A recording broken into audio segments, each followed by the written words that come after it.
حياكم الله من بوابة القطب الشمالي.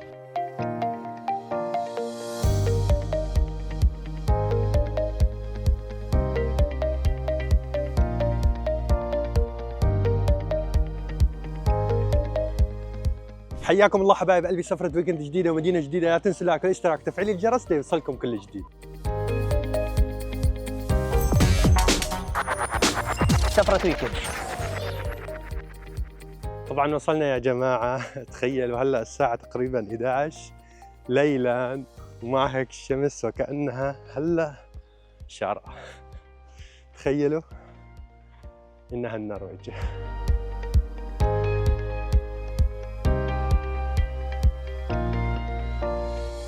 طبعا يا جماعة هذا الهدوء اللي شايفينه هو هدوء منتصف الليل. هلا الساعة 12 و8 دقائق بالليل. الشمس طبعا ما بتغيب، الشمس ساطعة بشكل كامل وواضح هون بالمدينة.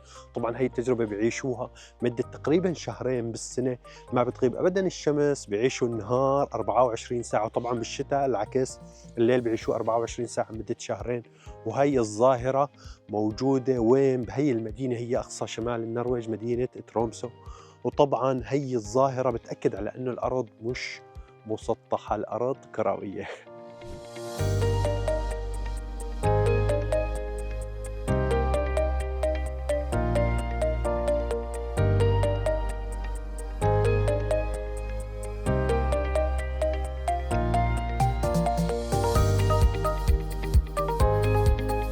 من الأماكن الرائعة اللي لازم تجوها لو جيت ترومسو، تقريبا بريفها هون بتبعد عنا شي نص ساعة إلى ساعة.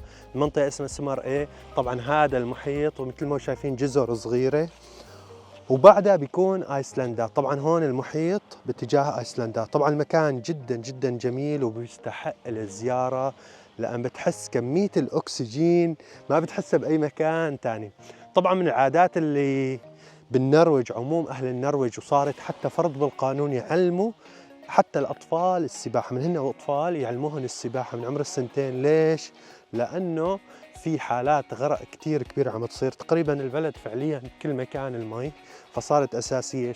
يعني شوفوا سبحان الله، الطبيعة فرضت على البشر هذا الشيء، فصار أساسي لازم تتعلم السباحة هون بالنرويج.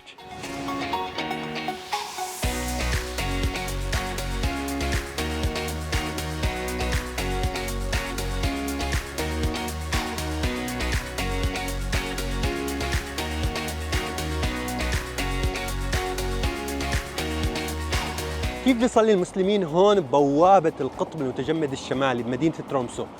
باختصار يا جماعة، اعتمدوا على التوقيت وما عاد يعتمدوا على الشمس. مثل ما شايفين هلا صلينا العشاء قبل شوي ومع هيك الشمس لسه موجودة، لأنه باختصار طول 24 ساعة الشمس موجودة، وبالشتاء ما بيشوفوا الشمس أبدا، ولهيك اعتمدوا على التوقيت بالصلاة. لكن راعوا موضوع معين اللي هو موضوع وقت الظهر، لازم يكون الشمس وقت الظهر وباقي الأوقات على التوقيت. فهذا كان الحل الأمثل لموضوع الصلاة بترومسو بالنسبة للمسلمين. تخيلوا إنها النرويج.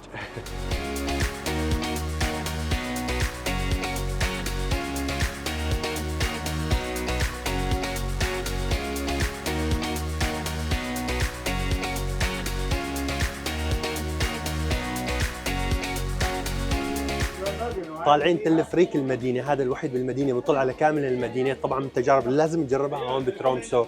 طبعا سعر التذكرة مش رخيص، يعني إلى حد ما غالي، حتى أغلى من سويسرا. تقريبا 40 فرنك أو 40 يورو ذهاب وعودة. طبعا بإمكانك ترجع، بإمكانك تنزل على الدرجات تقريبا 1900 درجة، لكن المشي رياضي ما أنصحه. يلا بينا.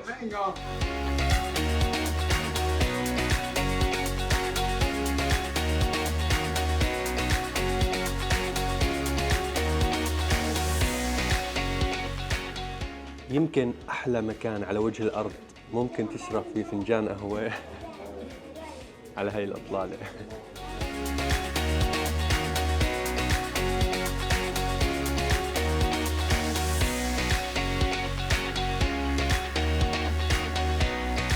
طبعا يا جماعة العرب هم موجودين وعددهم مش قليل. إننا لازم نتعرف على حدا من العرب، نشوف كيف بيعيشوا، كيف طريقة حياتهم بالصيف وبالشتاء. الصيف تعرفوا ما بيشوفوا الليل ابدا، النهار، وبالشتاء ما بيشوفوا ابدا الشمس.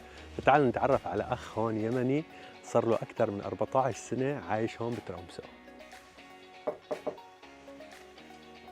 السلام عليكم، تحياتي، كيف حالك ابو عسير؟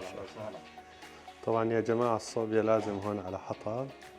طبعا هذا مثل ما شايفين هون المطبخ، نظام هون هيك، وهون المجلس. طبعا هون اكيد الانتماء لازم، علم اليمن. شو قصة العلم حاطه هون؟ هذا حبيب القلب. حبيب القلب.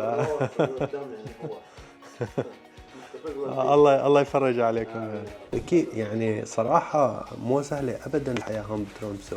والله اول ما نزلنا كان صعب جدا انه تنتقل من دولة او من مدينة حار لمدينة باردة او حي جديد وناس اليمن. قلت لي صنعاء بتجنن، جو صنعاء بتجنن. ايوه دائما معتدل. افضل جو انا شفته بحياتي هو بصنعاء. اول فترة كان الحياة صعبة، ما في لغة، ما في، تعلمنا شوية ومش الحل. طب مستقبلا مفكر انك تستقر تضل هون ولا ترجع؟ والله كل ما تأخرت كل ما تفكر تستقر في البلد، والفكرة تقريبا صعب اني اطلع من هنا. اتأقلمت تماما هنا. بتحب الصيف اكثر ولا الشتاء؟ الصيف حلو جدا، حلو، والشتاء برضه حلو وبارد، بس فيك يعني في اشياء تغطي عن شيء، تسوي نشاط، ترى تتزلق بالثلج، في نشاطات، تشوف الشفق القطبي موجود، تشوف عالم، آلاف الناس يتدفقوا لهذه المدينة. وأنا عايش في المدينة، يعني في تأقلم. لما تشوف عالم تجي كمية هنا، تشوف المدينة اللي أنت فيها فتحب أنا في أحلى مدينة، ليش نقول منها.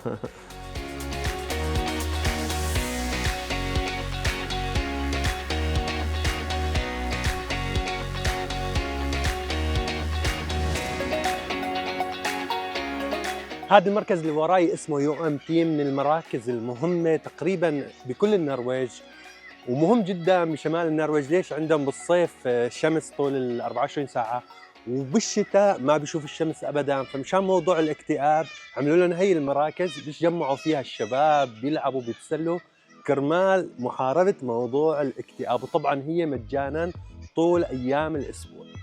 فيها لعبة بلاي ستيشن، فيها بلياردو، فيها لعبة كارت أو شدة، في مطبخ كمان تطبخ فيها، طبعاً هي مجانية، متاحة لكل أفراد المجتمع. في أي بلدية في النرويج هي موجودة هذه النشاطات مجانية لكل المواطنين ولكل أهل البلد هذه.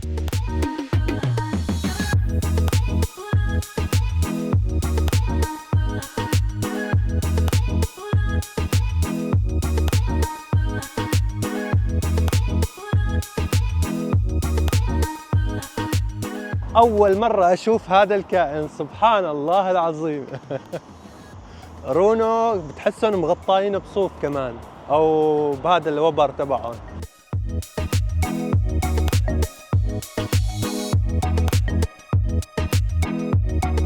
طبعا يا جماعة ترومسو هي وجهة سياحية بالصيف مثل بالشتاء. بالصيف مثل ما شايفين الجو كتير حلو، وأيضا بيجوا بيشوفوا ظاهرة شمس منتصف الليل.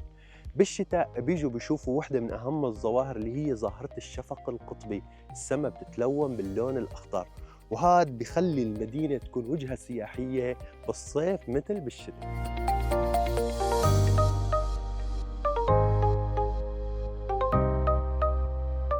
بالمناسبة يا جماعة، النرويج مانا عضو بالاتحاد الأوروبي. بالعام 1994 عملوا استفتاء على انضمام النرويج للاتحاد الأوروبي.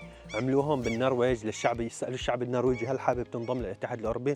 طبعا الغالبية قالوا لا، أكثر من 52% رفضوا الانضمام للاتحاد الأوروبي. ولهيك النرويج مانا عضو بالاتحاد الأوروبي، إلا أنها عضو بالشنغن، يعني اللي معه شنغن بيقدر يدخل النرويج فيها.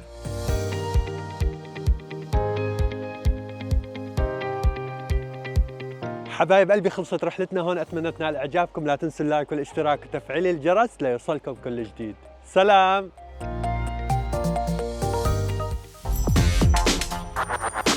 سفرة ويكند.